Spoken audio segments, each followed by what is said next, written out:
Did you know back in 1845 that Steamboat was actually Texas? And every year for 22 consecutive years, they have sold out Steamboat Music Fest. It's going to sell out again. This is Bree Bagwell inviting you to the coolest music fest in Steamboat, Colorado. It happens every January. You've seen it. Have you not been? What are you waiting for?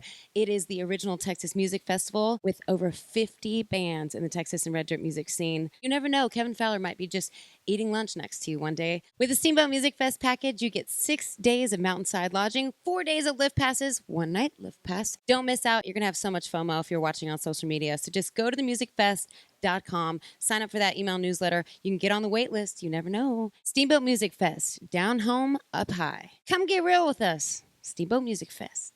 Hey, this is Bree Bagwell with Only Vans Podcast, and I don't know about you, but I don't want to spend time worrying about things like taxes and bookkeeping and the IRS. I'm from a family of accountants, so take my word for it. You need someone that is specialized in Texas taxes, and Lakeside Tax and Bookkeeping are pro QuickBooks advisors, and Stacey has been doing this for over 25 years. Girl knows what she's doing, and I just did all my sales taxes. Just trust me, get someone who knows what they're doing to help you. In addition, Stacey is an enrolled agent of the IRS. That sounds fancy because it is, and it means you won't be getting in trouble with the IRS. Go to lakesidetax.com today and sign up with my girl Stacey and get the IRS tax and bookkeeping help that you need. That's terrible Kevin Fowler impression, but you know, Kevin, he's like, "Hey, Migo, yeah, let's do it." That was good. That was good. Clay Hollis actually does have some really good vocal impressions. We can't tell them all on here, but they'd stay between me and my voicemails forever. That is amazing. Fun fact, Carlton Anderson and I were on The Voice together. Really? Yeah. That's cool. I haven't stayed in touch with him except following him on social media and stuff. But yeah, he lives in Bernie. He has a baby now. What? Yeah. I need to go right with that man. Hey, everybody, this is Bree Bagwell, and this is my podcast, Only Vans, where I talk to my friends in my van.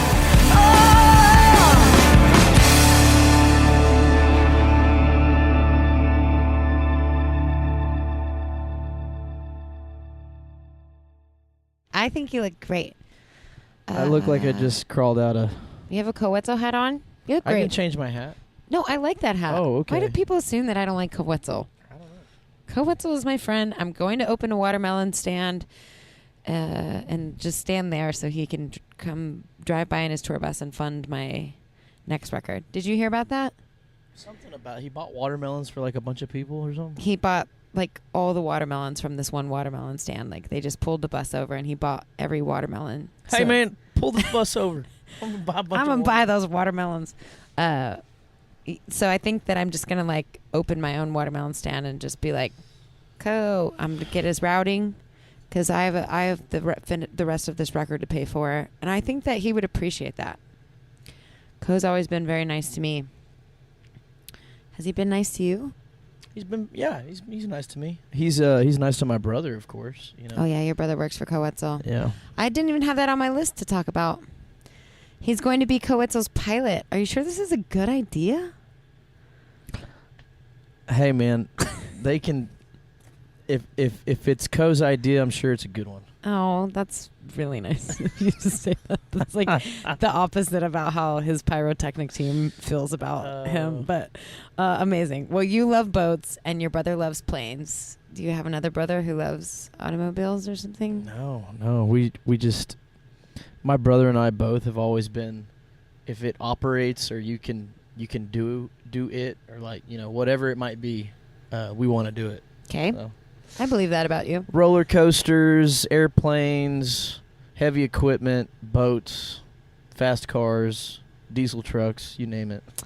I can see that. What boat did you get off of to come here today? What boat did I was on a boat yesterday. Yeah. Was down in Port Aransas for Labor Day weekend.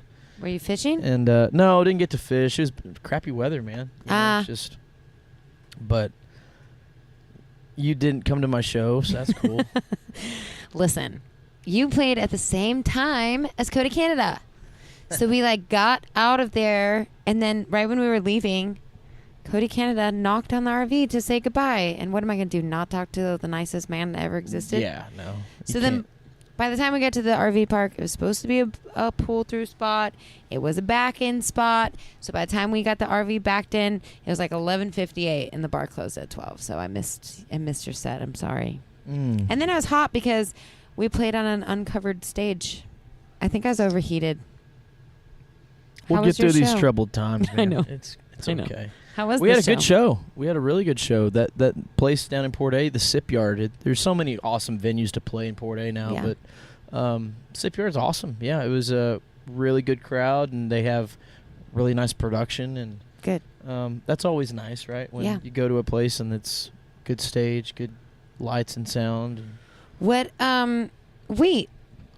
Well, like Parker McCollum was in Corpus that night. Did you know that? Yeah, I saw that. I think he was playing at the American Bank Center. Because like I had a good crowd and you had a good crowd, so I think maybe Port A was just. But my cell phone was also not working on that island because of Labor There's Day. terrible service on the island when it's busy. That's crazy. Because I was trying to tell you that I was trying to go there, and I was like, never mind, or just whatever. But I was hoping you would just show up at the RV park and be like, in your big truck, and be like, let's go to the bar, Bagwell. That's what you usually do. Well, I was already at the bar. I was expecting you to walk into the bar, gosh, wow. and yeah, I'm about barred out, man. I know. I'm gonna probably check into rehab or something. As I give you some whiskey. I was thinking about doing Sober October. Paul and I were talking about it. Have you ever done like a whole month? Doesn't sound like fun. It sounds like the worst October I've ever heard of, but it might be something that I need to do because I have like 23 shows in October or something insane. You strike me as like one of those gals that's gonna go through Starbucks to get one of those pumpkin spice lattes, and then you reach in the back and you've got like a mixer, and you're gonna throw some whiskey in it as soon as you go through the drive-through at Starbucks. Is that something you do? Well, I can't admit to that because I would be like drinking and That would be driving. drinking and driving. Well, you don't drive this rig, but let's say like this rig pulls over to Starbucks, and I feel like you get a pumpkin spice latte. Bree Bagwell's definitely putting whiskey in that 100%. I have the Devil's River coffee flavored, and it's like not up there right now because we're out of it. So where do you think that goes? And I already knew when Starbucks was dropping their pumpkin spice latte. I'm a little basic, but you know what? Like, I like that about myself. It doesn't take a lot to make me happy. We like that about you too. Do you? Do you know that I'm allergic to beer now, though? That's a lie. No, it's 100% true. For real? I haven't had a beer since like April. This whiskey's good. I know, isn't it good? I was thinking about what I wanted to talk to you about today, and the first thing that I thought about was that I think we should put you on The Bachelor. I wouldn't make it. I have my ADHD would just like not allow me to focus or act right on a show like that. Also, I don't do drama, so like I hate drama. You know, I'm a very no bullshit kind of guy. Yeah, that's true. I heard that they like put a thing in your ear and they tell you what to say. I don't know if that's would true. I would kill myself. You would not do that. It would be I would be like, get this out of my ear. But maybe if there was a OnlyFans version of The Bachelor, Kyle, and then we have our first contestant and it's Clay Hollis. How about a fishing edition of The Bachelor, and we get these girls out there on a boat and see if they can't fish or not. And then you like throw them off the boat And if they're not. yeah, if they suck, then they have to swim back to shore. Your brother like picks them up on the plane. And then, okay, I'm kind of loving this idea. Not that we have to talk about your dating life, but you've just been one of my favorites since you was a tiny little boy. Oh, I know. And now you're like a grown man with girlfriends and stuff, and I'm not dealing well with it. I've known you for now over close to 10 years. No. Is that true? Yikes. I'm sorry. I was trying to think of... I meant to text you your favorite Brie Bagwell story, but then I thought... I have so many. I figured we would just talk about them as we remember them. No, but I did think one of my favorite stories about you was... I don't remember why we were at Steamboat, and we were at a after party at Music Fest, and for some reason I was sitting on your lap, and you said something to me, and I turned around and spit my whole beer in your face. I do remember that. I recall that very... Like, Kyle, we should put that on the OnlyFans. And you were so mad at me. I just said, okay. Okay. That was 10 years ago. That just happened. Anyway, I love your new song with Jesse Robb. I didn't know you were friends with Jesse Robb Jr. Yeah. That makes sense. Jesse and I we hit it off a couple years back when I randomly was asked to pick him up at the airport on the way to the Indian Head trail ride. And so I picked him up in Albuquerque, and it was like literally he just got in my truck and it was like, "Hey man, nice to meet you. Like, how you doing?" And then we were two peas in a pod ever since. Jesse's great. I love his singing. I love his writing. I love what he stands for. Totally. He's a no BS kind of guy also. Yeah, I love his wife. Rachel's awesome. Rachel's great. Well, that is awesome. So you just filmed that video. It looks like you just had a big party on a boat, and that you didn't invite me, I don't think. Actually, I did, and you went to Cabo. Yeah, instead. Sorry, I invited you. I tried to get a cameo from somebody out here. You know, we tried to get you. We tried to get John Wolfe. Yeah. I tried to get Randall. Randall was like, "Yeah, I'm in," but then he forgot he was in Cabo. Everyone was in Cabo. That was that same week. So. Yeah. Well, I'm sorry. No, we did. We had a great time. Which is also funny. Ironically, so this song with Jesse Robb Jr., Beer's Better on a Boat, Jesse does not drink. Oh, yeah, this is Clay Hollis, everybody. By the way. Sorry. I've been getting, the listeners are like, we don't know who you're talking to till, like, the end. Hey. Okay. My name's Clay. Okay, great. And continue. Okay, sorry. Well, so Beer's Better on a Boat featuring Jesse Robb Jr. came out back in June. We just dropped a music video to it this past weekend. So perfect time to close up your summer. And but no, ironically, Jesse is sober and has been for many, many years. So to get him to sing on a song about drinking beer was just kind of funny because he doesn't drink. So, but we had a great time. Yeah. And it's a fun song. We love playing it live. He plays it out live too. In fact, I just got a call or a video the other day. He was opening for Cody Johnson in Denver. There's like 20,000 people there, and he walks out to that song. Like the band like cranks up "Beer's Better on a Boat." No, Did you write it with him? We did. I wrote it with Jesse and then Helene Cronin and Scott Shawn White. Helene. I'm sorry, Helene. No. Helene and Scott Shawn White. Those are two of my favorite writers. Well, and Jesse, three. And Jesse, yeah. That's so great. it was a four-way, and we wrote that on Jesse's writer's trip, and the four of us just sat on that park bench out back of this. We were at a hunting lodge, and out by there was a pond, and we were fishing, and then it was 20 minutes from like Matagorda, so we did all that. And four people's a lot to write together. It was, but typically I don't like to do four-way writes, but this was just one of those deals. Well, they're all pros. Like those are pros. And the funny thing is, we wrote the song back in 22, so it's already kind of old. Did you burp? No, it just it sounded like it. I didn't hear it. It was just like it's fine. Okay, you wrote it back in 2017. Sorry. Whiskey. Goddamn. Whiskey. It reminds me so much of Justin, my bass player, Justin Lusk. Like 8 years ago when we got our first talkback mic, that was the only thing that he used it for. Every time I would bend down to like fix the set list or it was so funny. He still does it. I'm like, that's not what it's there for. Okay, sorry. So you wrote the song in 2017. No, honey. We wrote it in 22. 2017. Jesus Christ. How much have you had to drink today, huh? Like, actually, this is like my first one. I don't know. I think I've been doing my taxes since 7 a.m. this morning on about like 0 sleep. So, but I also feel bad I interrupted you, so then I panicked and then I just picked the wrong year. It's fine. You're not mad at me. It's all good. We're friends. Okay. We're so anyway, Beer's Better on a Boat. Love it. It's very fitting for my brand and featuring Jesse Robb Jr. And yeah, I mean, it's just, you know me. For those that don't know me, I love being on the water. I love fishing. I love boating. But just really anything in the water, lakes, rivers, you name it. If it's the water, sign me up. I'll do it. Yes, it was the joke of the songwriters retreat. Randall King invited us to a songwriters retreat, and me and Clay Hollis were there, and he just said, "Okay, who wants to go write a boat song with Clay? Who needs a boat song?" And the fact that everybody ran with it is, I guess, it's kind of fitting.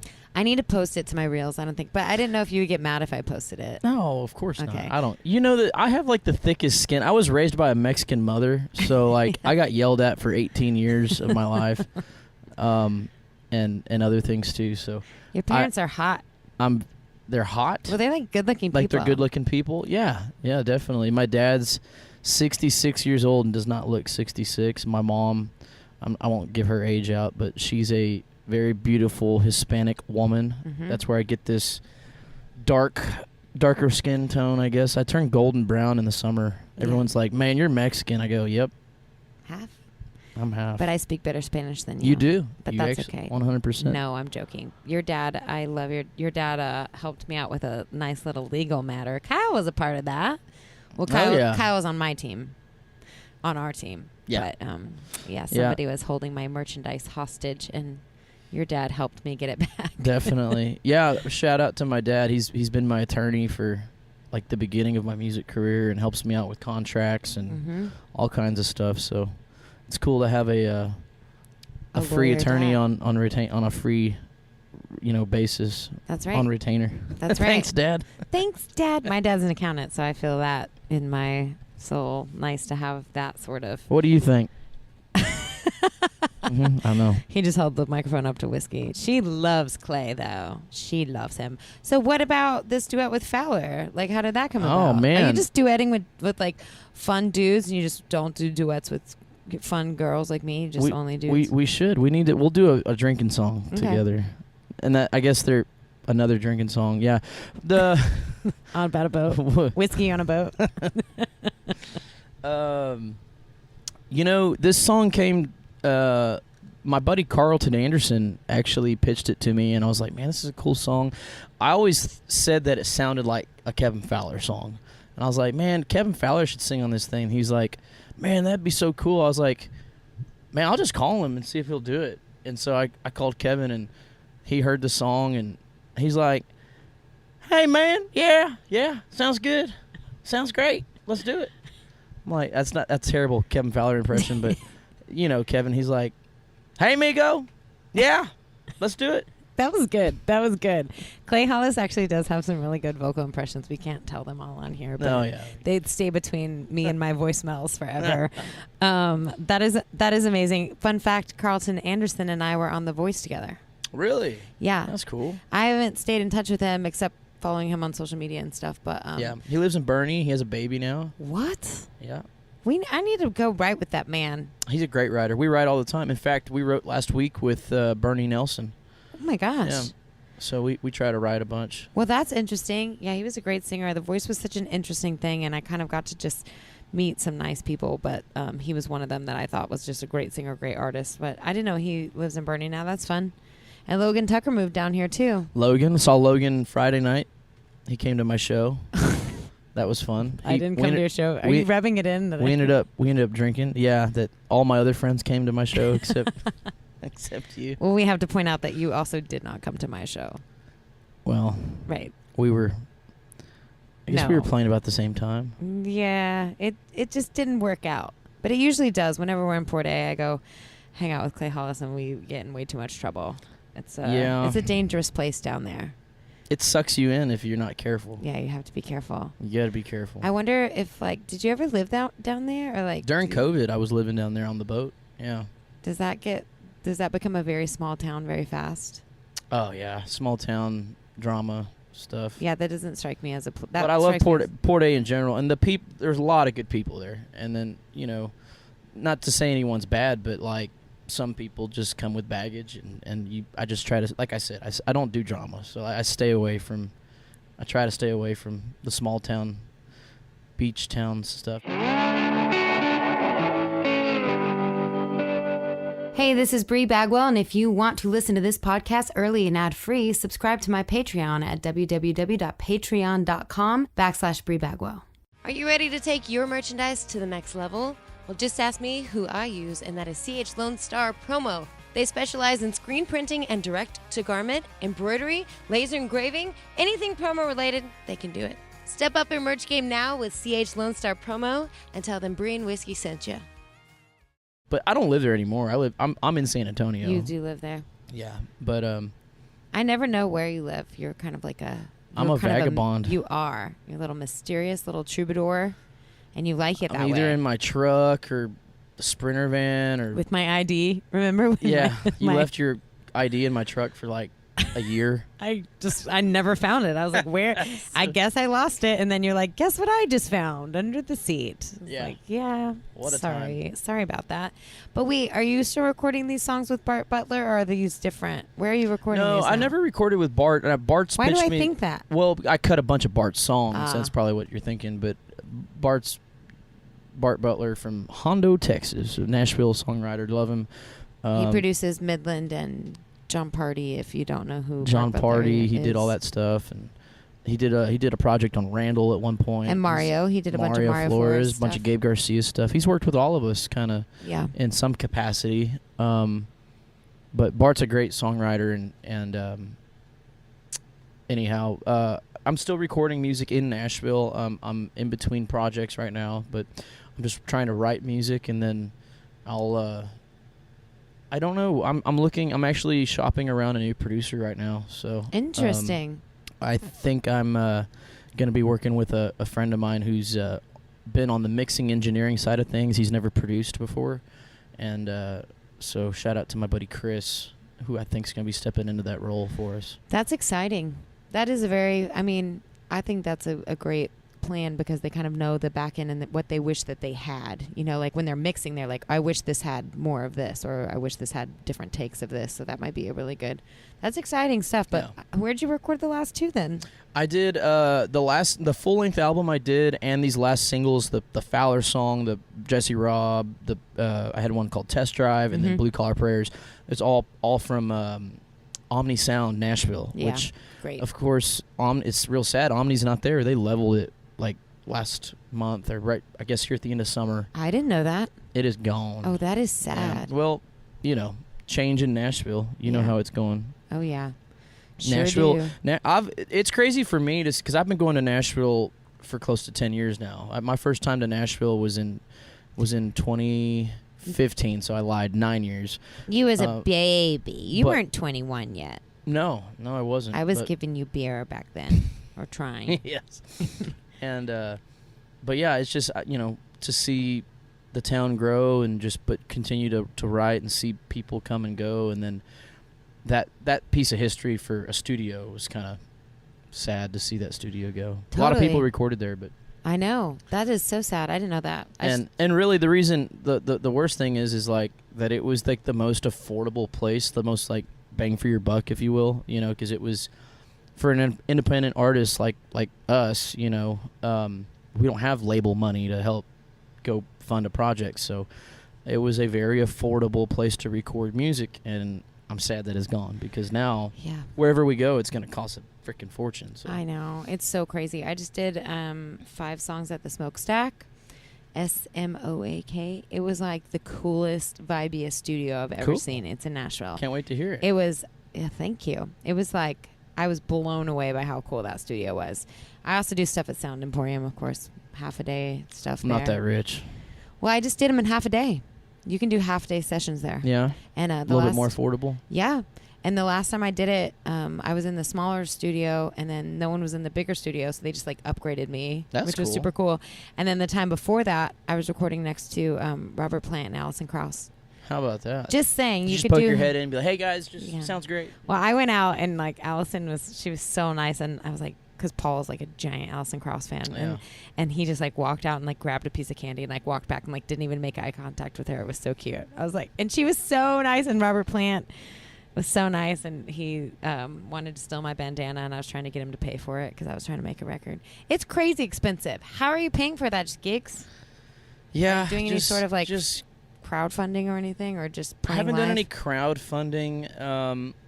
Obviously, I'm blessed with some family members that help me here and there. I have a grandmother that has helped put a few dollars behind production costs for That's us. what's up. Does she want to do my records? Yeah. Hey, Grandma, come here. Grandma. Can you check it out? Yeah. Well, I could pay you back in 20 years. She's like, I'll be 108. That's not fair. But no, honestly, for the most part, I am a very self-funded artist. Everything from touring aspects to owning my own merch and just budgeting to make content and music videos, and it's you know the drill. It's expensive. So, I mean, yeah, I don't have a whole lot of outside help. Yeah, totally. I mean, I don't think If anyone out there is hearing this and you like me, let's have a conversation. we're drinking Devil's River. we could- are listen. We could do a sponsorship, a boat sponsor. Like you should be Yeah. sponsored by like Sperry's. Have you ever That'd be reached out cool. to them? No, Do you wear those? I used to in high school actually. Oh, is it not cool anymore? I don't know. Not that it's not cool. I just I don't. I What I don't what know boat why. shoes are? What do people wear on boats now? Gosh, I don't. There's all kinds of products out there. I have a good pair of Columbia boat shoes. Oh, Yeah. that's it. You need to be sponsored by Let's Columbia. get Columbia. Hey, Dear Columbia, please, please. boy, do we sponsor have me. a deal for you. Boy, do we have a deal? This giant company. We have this regional Hey, artist. check out this dude down in Texas. He's on a few yachts. Yeah. I love a good yacht day. Were you on the boat that I was trying to think of the day that we saw the other boat sink? Were you on that boat with me? No, but you were texting me that day. Yeah, and you sent me pictures. I remember that. So you weren't there? I just No, feel like you were I there. wasn't there. I was with Dang. you in spirit, probably. Yeah, that's right. Yeah. Well, I was on Anything this boat related. you're giant like, yacht, and there was this other boat trying to pull this other boat out of the shore, and they were like, "This boat's gonna sink." Yeah. And Phil Mhm. Hurst was like, "That boat's gonna sink," and I was like, "No way!" So I started filming it. Sure enough, like the boat sank, and then I put it on my TikTok, and it has like millions of views now. It's like my biggest TikTok, Yeah. and people are like, "Stupid millennials just filming and not helping." I'm like, "What am I supposed to do? Yeah. Oh man. Jump in and save?" All these keyboard the boat? captains on the internet and Ooh, boater- keyboard captains. That's a good. all these boaters on online boaters. Are you trying to be a captain? Like, do you want to do that? I don't know if you know this, but I play country music for a living. So I mean, no, like- I don't think I have time to be a captain. I think you could do that, like 2 months out of the year. It'd be fun. I've thought about going to get my captain's license. But you can't drink. Yeah, or do other recreational activities. Oh, they test you for that? Yeah, you have to drug test for What? the Coast Guard. Yeah. That's very interesting.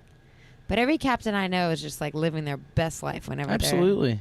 they're It's a tough man, but the whole fishing world, it's a serious ball game, man. It's hard. It's hours. It's very demanding. Yeah. You gotta love it I think you need to get really, really famous. and own and my then own boat. Yeah, that. Yeah, and that's- then that's the I could plan. go on the boat whenever I wanted to do. Okay, I would like that. you got it. I just have one request, and Okay. that's it. Anyway, I just also want to say that I think your band right now is really great. Thank you. Do you guys run tracks? We do. We run tracks. I want to start running a few little padding tracks. Like after I saw you at Fry Height, I was like, that's a good amount of tracks. Yeah, we getting technical here, but the way we do it is it's run off of a Roland drum pad. So you got 4 outs, Mhm. and then each out has 2 lines coming off. So I'm thinking like click, and then you got instruments, percussion, and then band track. So you get, and then each one of those has individual, like on the band channel, Mhm. which is a 2-track stereo left right, but coming down that track you'll have multiple instruments, so keys, B3, Right. That's what I want in my guitars. tracks. Yeah. So, and then, but it's broken up into 3, so it's percussion, band, and vocals. So you got 3 faders you can mix with out front. But Okay. That's really interesting. So how many channels is your ear rig? I don't think I have enough inputs is my thing. altogether I think we're right at we're like at 94. No. I think we're like at 22 tracks. something Oh, like that. okay. 21 maybe. Okay. That's not bad. 21 channels. We're just kind of maxed out of channels. I think Mhm. that's our problem with tracks. We can't put any tracks because we're maxed out on channels. How are you maxed out on channels? Well, I got 3 singers. I got a steel player. We got 3 vocals across the front. So you got 32 channels? And then I also have, but I only have 16 sends. Is everyone on this podcast? Everyone's quitting. They're like, Everyone's like, we hated it. But then I picture people, because a lot of bands listen to this there's while they're some writing, gearheads out there. and yeah. they're like, finally, we're talking about things that matter. Man. Like, we have a 32 channel mixer, but we only have 16 front of house sends, right?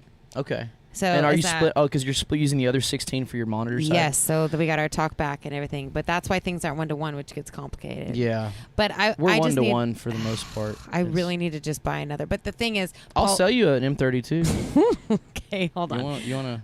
I need it already to come in the rack and already be set up. Yeah. And like I need it to be clean, and I need it to come with like a case of whiskey and a pumpkin spice latte, and a boat ride. Yes. And a no, you discount. should. If you can run 2 consoles, that's the way to go. That's what we do. Really? But I don't have big consoles. Everything's rack mounted for me. So I have Okay. an M32C, Yeah. which is everything the big console is just in a rack mount iPad, Okay. and then the stage box, of course, and then I split off. I'm actually doing a hard split, like the whole tails. Yeah. You know, We do that too. To either another console that we have. But we're actually just about to change it and start using Cat 5 AES50 to go to another brain. So we'll basically be using one stage box but with 2 brains, if that makes sense. Yeah. One brain for monitor side and another for front of house. No, that's great. I think that makes a lot of sense because that's where we get stuck, and it's like I can't really add anything because we're just limited with what we can do. But I bought all the stuff and then COVID hit. Like I bought it so and then I sold my big board, which was Stoney's old board. I can't remember who bought it. No, actually, I gave it to my old sound That guy, X32 Jose. you had, you're not running Yeah. that anymore? I run it. I run the rack. Oh, okay. Yeah. What is that? MX32. The X32 rack. X32 rack. Guys, listen. Yeah. I know what I'm It's talking only about. 16 channels. X32 rack. I put an M in there. Everyone's like I'm gonna get blasted. And then you have X32 rack is what I meant. an additional stage box. Do you have? Yes. Yeah. Yeah. Yeah. And that's how we're doing it, and it's fine. But it's fine. You're but trying to grow up and get some nicer equipment. I'm trying to get everything that works. Like one of our ear packs, you can't see the channel on the Are thing. you using Sennheisers or Yeah, Schurz? we're using Sennheisers because I had to buy new. Well, I had to buy new stuff because AT&T bought all the. If you guys don't know what we're talking about, the in-ear things that we put in our ears. And they have these frequencies, and mine were so old that AT&T had gone and bought up all the frequencies. So like my in-ears were actually illegal. Like if I got busted, I could have gotten like a $10,000 fine. Yeah. So I bought all new in-ears, and those packs are $400 a piece. Do you hear that? Your mom just breaking the. She's like, yeah, she was born to be a rule breaker. Um, Yeah. So anyway, so I got new ear packs. well, I'll tell you this much: if you can, they're expensive, but if you can somehow get them, I switched over to the Shure PSM 900s. And man, what a world of difference! Really? Yeah. I'm not okay. I got a love good 'em. Sweetwater rep. I don't know if he actually gives me a deal or if it feels like he's giving me a deal. But anyway, they kind of hook it up. So I mean, it's time. It's just I just made a record, so our gear just kind of sucks right now. We need a new trailer, really, really, really bad too. So it's just a long list. How are you? Tell me about this. This is this not whole your podcast. This van. What? This RV? This RV. Yeah. Sorry. Do you like it? Do you want to switch a mixer for this? No. Okay. that's- I bought this RV used. I love it. It's a Class C. We're already almost out of time, but I'll just tell you that it's awesome because it has bunks. Look at those cute bunks. I will say I need to put another air conditioning unit in it. There is things about it but I love it. I love it. It's like way better than a Sprinter van. I took it to get repaired. Like the first time I took it to get repaired was like $800, and the guy was like, "I'm so sorry." I was like, "Are you kidding me?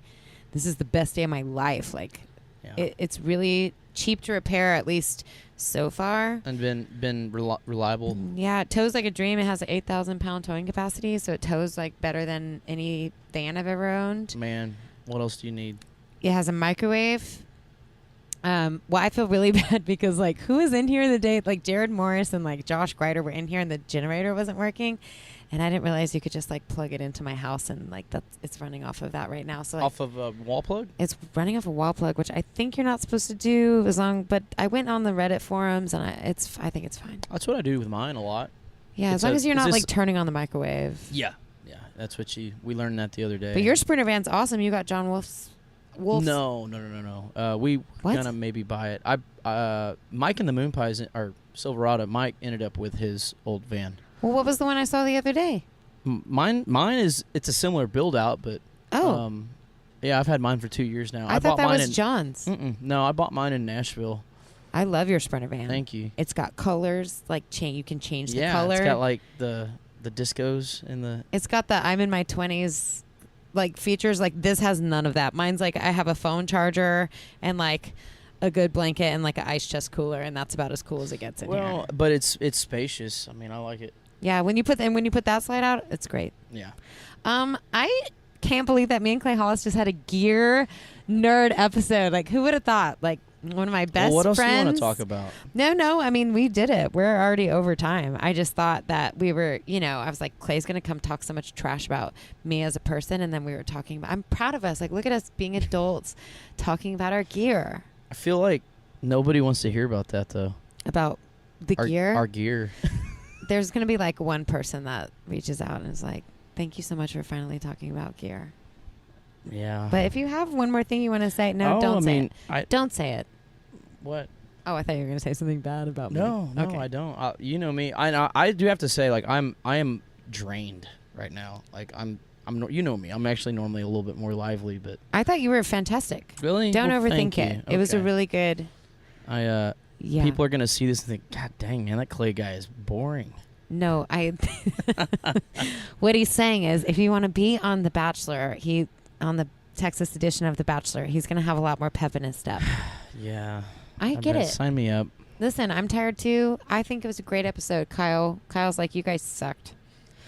No, I'm just kidding. My dog loves you, and I love you, and I'm such a fan of your singing and your live shows. You guys got to go check out a Clay Hollis show. His band is great. You are such a great singer, great entertainer. Thank you. Terribly ugly to look at, unfortunately. I got a question. I know this is not. Shouldn't be asking questions, but on the topic of you saying I'm a good performer. Yeah. Do you ever feel, or have you noticed with me personally, that people say, wow, he's different on stage versus when just personally hanging out with him? Because everyone thinks I am completely 180 different, which in my own personal opinion, I kind of like flip a switch and I kind of put on that hat of like, hey, I'm performing kind of thing. And when I come off, like, me, like just hanging out, I'm very reserved and, kind of. Mm-hmm. So I was just curious, do you relate to that in any way? Like, do you feel like you're the same person you are on stage as you off stage? Interesting. Well, I like to have fun on stage and like jump around and dance around and stuff. Yeah. And the older I get, the more that I'm on stage, and I'm like, do people think that I'm too old to be doing this? Should I be jumping? Why not? I jump sometimes. I don't know. I guess I've always known you as both, and I think that you have to be two different people, kind of, and not in a bad way, just in a sense of, you can't be the performer all the time. You will literally die. Well, I think I found out that someone told me that I'm autistic, so obviously I'm on the spectrum somehow. If I'm doing music, I think we all are at some capacity, probably on a spectrum somewhere. Yeah, no, for sure. I mean, we definitely. I mean, let me see how I can say this about you. Come on, let me have it. I think you are an artist, like, in the sense of what people think that an artist is. Like, you are a lot of those things. Like, you love to be that person, and so do I. So I can say that about you. Like, when I'm on stage and I'm having a great show, you can tell that I love that moment, and I live for that moment. And I feel like you're that way too. Mm-hmm. And I think that it takes a really kind of crazy person to kind of do everything that we do to get that one moment. Like, you have to be a little bit, not crazy, but you have to be just a little bit different than everyone else. But I love you off the stage. You're one of my best friends. And thank you. Whether you like it or not. Love you too. Yeah. And I enjoy, and you're going to get a yacht someday, and then your brother's going to have a plane, and then I'm going to have a nice car, and we're going to have it all. And we'll just say, hey, you and Paul, can you guys come? Can my brother's going to fly you guys down to the boat. You guys want to go fishing or something? That's the dream. Paul's going to be a skydiving instructor. We're all going to be retired. And we're just going to jump off the plane. I'm trying to retire like soon, man. Me too. Well, let's get to work. Go get some rest. I'm going to get some rest. I love you. You're my favorite. Thank you so much. ClayHollis.com.